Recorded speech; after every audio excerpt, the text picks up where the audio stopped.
Beat him up! Motion! Make him hard! Ready!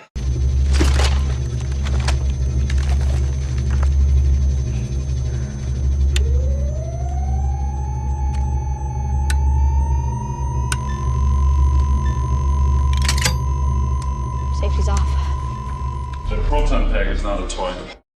Hey everybody, welcome back to the Proton Pack is Not a Toy. My name is Matt, and if you followed along this summer, you got to see the conversion I made on my Proton Pack to make it look more like the Ghostbusters 2 version of the Venkman Hero Pack.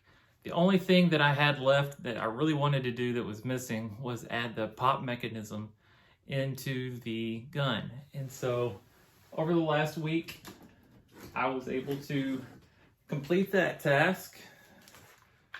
So now pull the green lever and get a little bit of extension there, and then it can relock and shoot back out. Now maybe it could use a little bit more thrust. I'll show you how it works on the inside, and you can kind of see what I did to get this result. I didn't do a full tutorial of me actually making the change because I did run into a few issues, and this was like a 2-day process for me to actually get this to work, even though it's just a simple little mechanism. So I'll take off the bottom plate, show you guys how it works, and then I'll explain kind of what I ran into and why it was such a task. All right, so I got the bottom plate loose. Here's the inside, and you'll notice some differences to what I've shown on here before, mainly that the electronics are all really shoved off to the sides with all the wires and everything, and then I put some masking tape over it just so the mechanism doesn't catch on any of these wires as it goes through. Now, the process for this to actually work is it works like a slingshot. So the front barrel is connected to this part right here, and it's got a catch, like a little hand here on the back that holds on to a screw.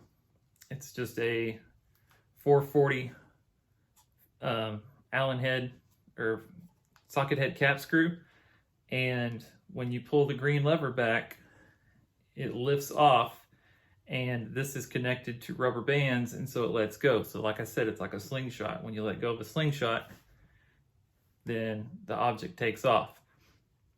So basically that's how this works. So if I pull back on the green lever, as you can see, it lets go, and this goes forward, and then it makes the clear tube extend. Now, it's designed for it to be able to be pushed back in and then reset automatically. Let me get the green lever there. So the intention is for it to be able to push in and for it to catch itself. But it's got a little spot over here like a little kickstand, and I haven't been able to get that to secure in place just right, but if I just put my finger here and move it up a little bit, I can get it to reset, and then it'll take care of itself that way. So it's not a big deal. That might be something eventually I get nailed down to where it works correctly and I don't have to move it with my finger there. But like I said, it's not a big deal. It still works as intended. Now this is a freaky geeky thrower, and the pop mechanism is also from Freaky Geeky. So designed by the same person, should work just fine, not have any problems installing it. Where I ran into problems was this section right here where the tube connects on the front. It goes into this, call it front nub here, and then ends up being flush right here. Well, I was getting it about that far away from being flush when I was trying to force it in there, and it wasn't going to work because I needed to go farther back in so that this catch would be able to take place. And if I hadn't got it all the way back, then this part of the gun lock wouldn't have set correctly here next to the front handle and the grip. So that would have been too long. This would have been too far away. So I needed to be able to make that fit in there. The reason it didn't fit is because when I bought this thrower from Freaky Geeky, probably 2014, 2015, I don't exactly remember. I got it as a reject, and the reason it was a reject was because this was bent slightly upward. Now, if you look at it, you really can't tell that there's a bend. You might be able to see just a slight taper of the front handle there, but it is so slight that nobody's ever said anything or noticed, and I really don't even think about it. But then when it came time for this to fit inside, there was like a little ledge in there where it wasn't going all the way in. I sanded that down, grinded it down, and then it still wasn't going all the way in. I still have this is the original tube that sat in that place. And the reason I replaced this one was because it does have the slot for the front handle to twist, which this one still does. But for this mechanism to work, there's also a slit inside here that goes along, I'll show you here, that goes along pretty much from here to here on the one that's inside there.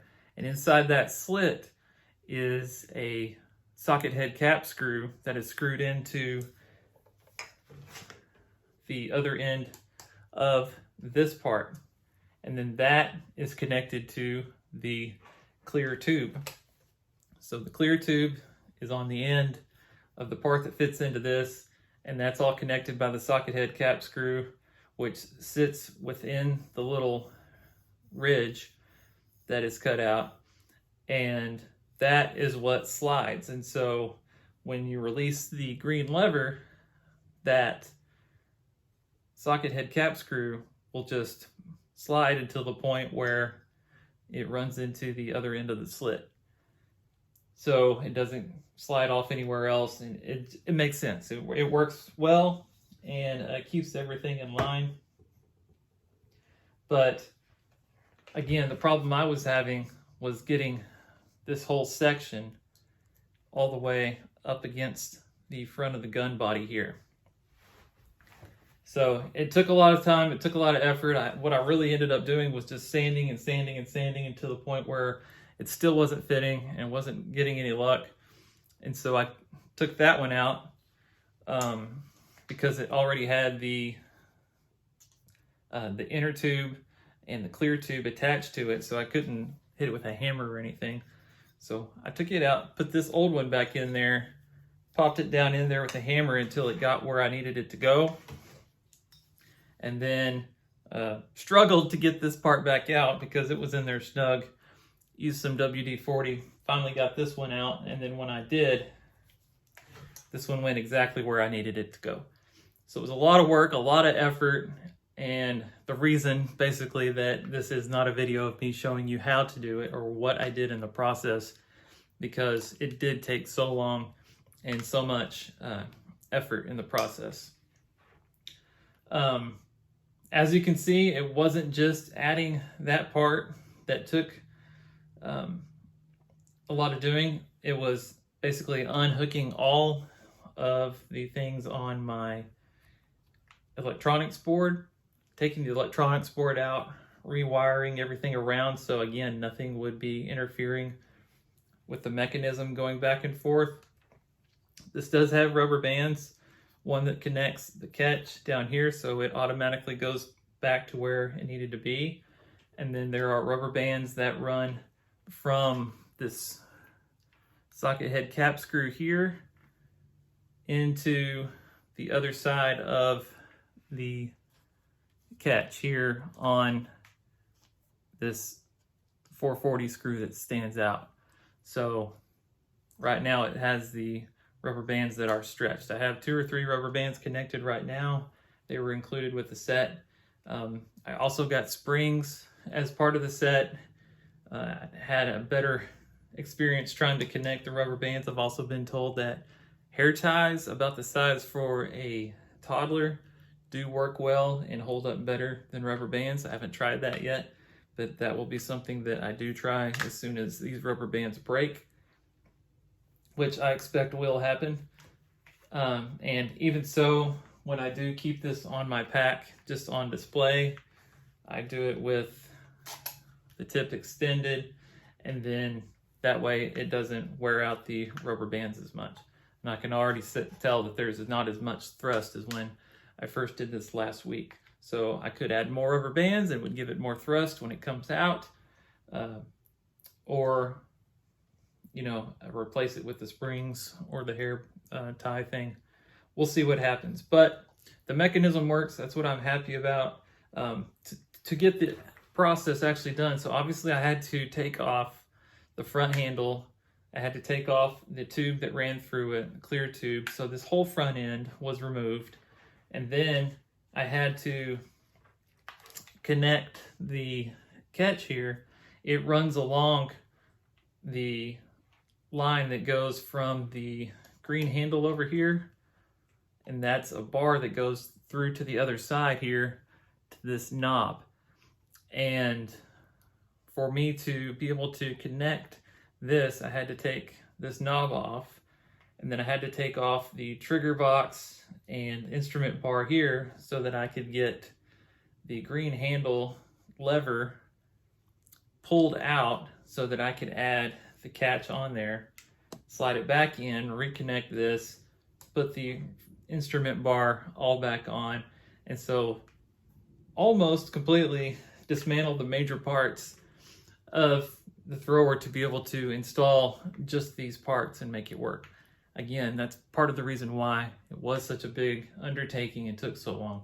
So even once I got the part moved in where I needed it to be, there was still a lot of work to get everything where it needed to go. And when I do say 2 days worth of work, I'm not setting at this thing for 48 hours. It's in my spare time. It's where I have an hour or two here to work on it, then I gotta go pick up my kids from school. And then I come back and I work on it for an hour after I bring them home before dinner. And then if I'm still not done, I come back the next day and I work on it in the morning on my days off. So it's not sitting at it for like a 16-hour day or 16-hour 2-day period or anything like that. I probably spent a good maybe 5 or 6 hours on it though, which is a lot and more than I intended to be able to spend. Obviously, if I planned on doing a video on it in the first place of me showing you how it worked. But I'm happy it works. I am noticing some places where I do need to touch up the paint. My little hat light is sitting off a little bit too much, so I need to scoot that in a little bit more. But that's all forced up by the stuff that's taped underneath. So that might need a little bit of tape or glue or encouragement somewhere to keep that in there, but it's not going to come off.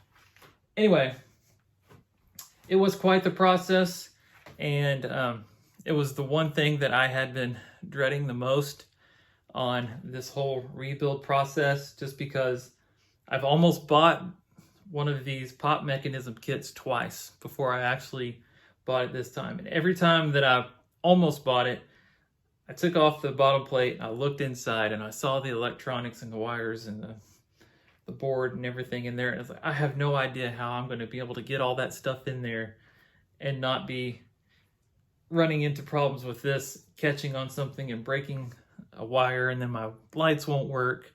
But I'm happy to say I've tried everything. I've turned on all the switches. I have it powered off right now, but I've checked everything. All the lights work.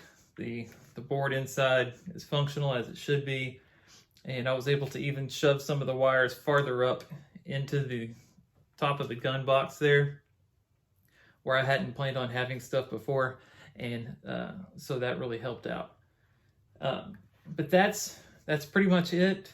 And again, this was the last main thing that I had planned for this pack. The only other little details, I still need to put the little exhibit thing on the tag over here. But otherwise, this is done and ready for Halloween. And as we say, done, we pretty much know that no Proton pack is ever completely done.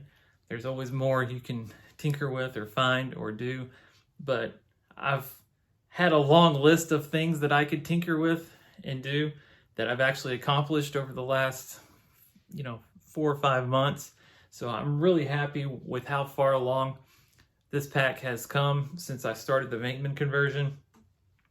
And obviously I talk about this being a Ghostbusters 2 pack, and the deal with the pop mechanism, you don't actually see it function in Ghostbusters 2, but this was the hero pack that was used in the first Ghostbusters movie as well, which did have the pop mechanism that did function. So assuming that the pop mechanism would work again for Ghostbusters 2, as we do see some pictures and screenshots and actually footage of that Proton pack and that thrower in action where the gun tip is extended. So even though we don't see an actual shot of it extending, we know that that pack actually functioned that way in the second movie. So for me, that is part of the screen accuracy of it being a Ghostbusters 2 pack, even though it's not something that is featured as a solo shot of that function actually taking place.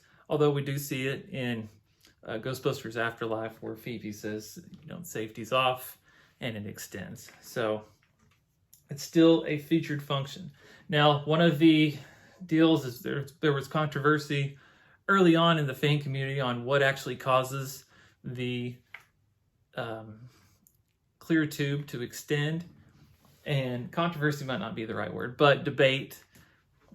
Was it the twist itself? Because on the first movie, when they're about to battle Gozer and they say make them hard, they twist the handle and it extends. But when people were actually able to handle and see the inside of the pack or the thrower, it became evident that there was a catch system similar to this. Obviously, it wasn't one exactly like this, but it was kind of that slingshot type of mechanism inside with a spring, and it was connected through the lever with the green tubing on it right there. So the twist is not what causes it to pop out, but it is the lever, though it can be mimicked that way. So anyway, just a fun little informational nugget there for you to cap it off. So again, thank you for everybody that followed along with this whole rebuild process. I'm sorry I was not able to really do a proper tutorial or going through the process of adding this part of the pack as part of this video. That would have been fun for me to do, but again, the time constraints and me being frustrated and trying to get it to work would not allow that to happen. So I do have a lot of videos on the back burner ready to go that I plan to film between now and probably 2 of them before now and Halloween, but even more coming after that. So be sure, if you have not subscribed to the channel, if you've made it this far, hit that subscribe button so you don't miss out. I've got some fun stuff coming up. For those of you who are interested in spirit packs, I do have some stuff coming up for you as well to kind of go along with that last video that I made last week, and some fun surprises as well. So like this video if you would, that would help me out. And again, subscribe, tell your friends, and I'll have some more fun content for you guys in the near future. You guys have a great day. Thank you for watching.